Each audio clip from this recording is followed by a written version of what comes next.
Los periodistas.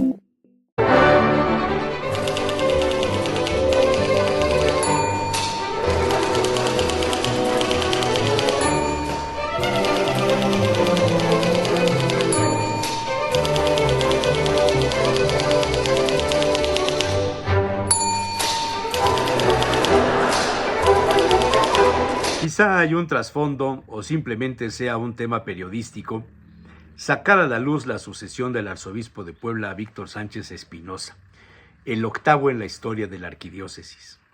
El asunto permite observar los diversos escenarios al interior de la Iglesia Católica y el intento de grupos externos no diocesanos para intentar influir en la llegada de alguien cómodo a los intereses externos. Históricamente, la llamada derecha poblana ha intentado influir en la censura a la llegada de un nuevo arzobispo. Desde Octaviano Márquez y Torres se ha ido perdiendo el vínculo y por ende las acciones externas no siempre han estado de la mano del pastor de Puebla. Noticias especulativas mencionan que don Víctor ya no será el arzobispo de Puebla. Nada extraño. El canon vigente obliga a los obispos a presentar su renuncia cuando cumplan 75 años. Sin embargo, no siempre les es aceptada la renuncia inmediatamente. Rosendo Huesca, por ejemplo, estuvo 2 años en su cargo después de 2007, cuando presentó su renuncia, se la aceptaron 2 años después y estuvo, por tanto, 32 años como arzobispo.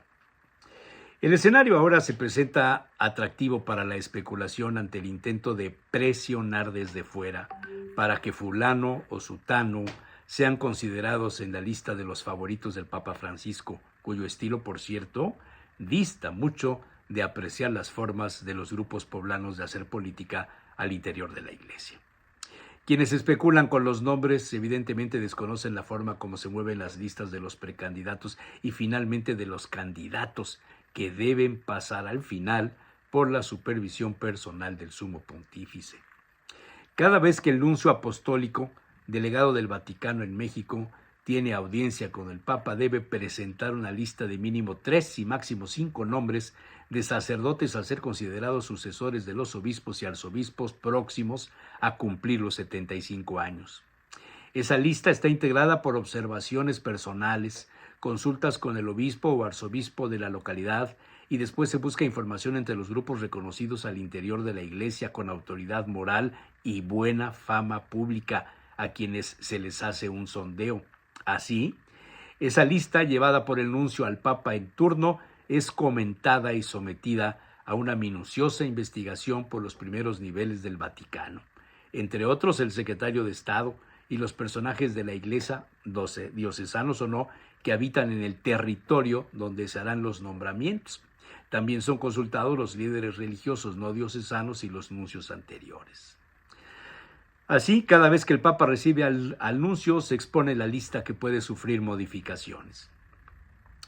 Pero el arzobispo también tiene audiencia privada con el Papa, y en esa reunión le presenta una terna de sus posibles sucesores en caso de faltar a su desempeño por razones extremas, un accidente, una enfermedad o la muerte. Este requisito está descrito en el Canon 377, párrafo 2.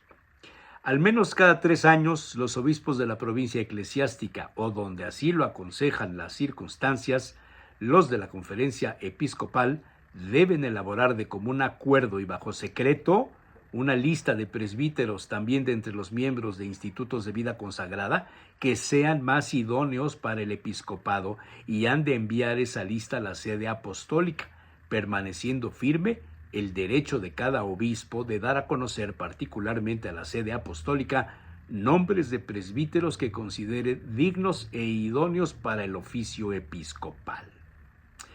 El siguiente párrafo, el 3 del mismo código, dice, del mismo canon, a no ser que se establezca legítimamente de otra manera, cuando se ha de nombrar un obispo diocesano o un obispo coadjutor para proponer a la sede apostólica una terna, corresponde al legado pontificio investigar separadamente y comunicar a la misma sede apostólica, juntamente con su opinión, lo que sugieran el arzobispo y los sufragáneos de la provincia, a la cual pertenece la diócesis que se ha de proveer o con la cual está agrupada.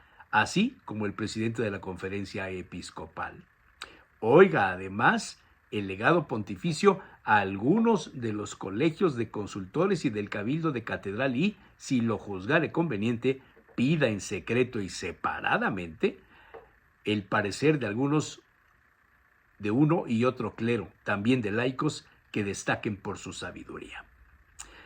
Otro canon describe los atributos que deben reunir los candidatos y dice: debe ser insigne por la firmeza de su fe, buenas costumbres, piedad, celo por las almas, sabiduría, prudencia y virtudes humanas, y dotado de las demás cualidades que le hacen apto para ejercer el oficio de que se trata, de buena fama, de al menos 35 años, ordenado de presbítero desde hace al menos 5 años, doctor o al menos licenciado en Sagrada Escritura, teología o derecho canónico, por un instituto de estudios superiores aprobado por la sede apostólica o al menos verdaderamente experto en esas disciplinas. El juicio definitivo sobre la idoneidad del candidato corresponde a la sede apostólica. Pero pese a estos requisitos, los grupos externos, a veces con identidad al interior del Vaticano, buscan intervenir o influir en la decisión papal.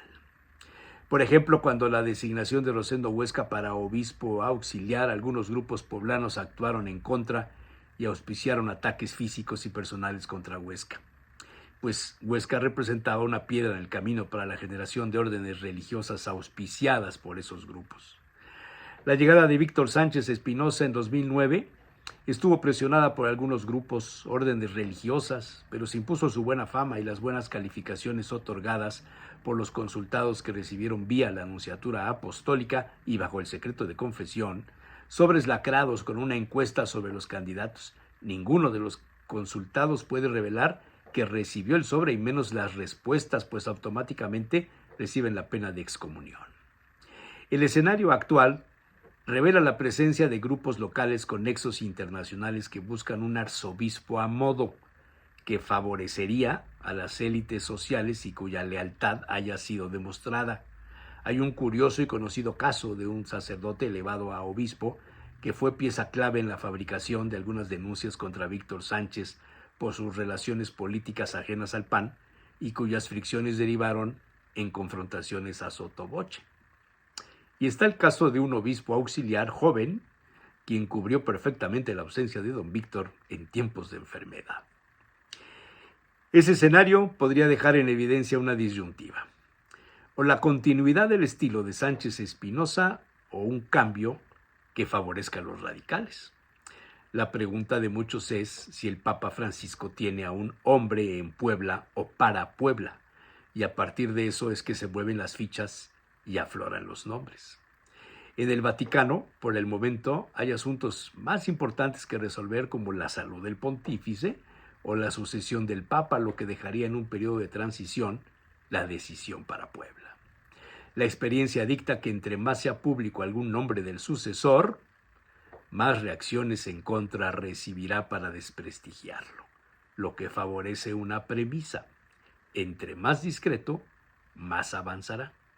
O por lo menos, así me lo parece.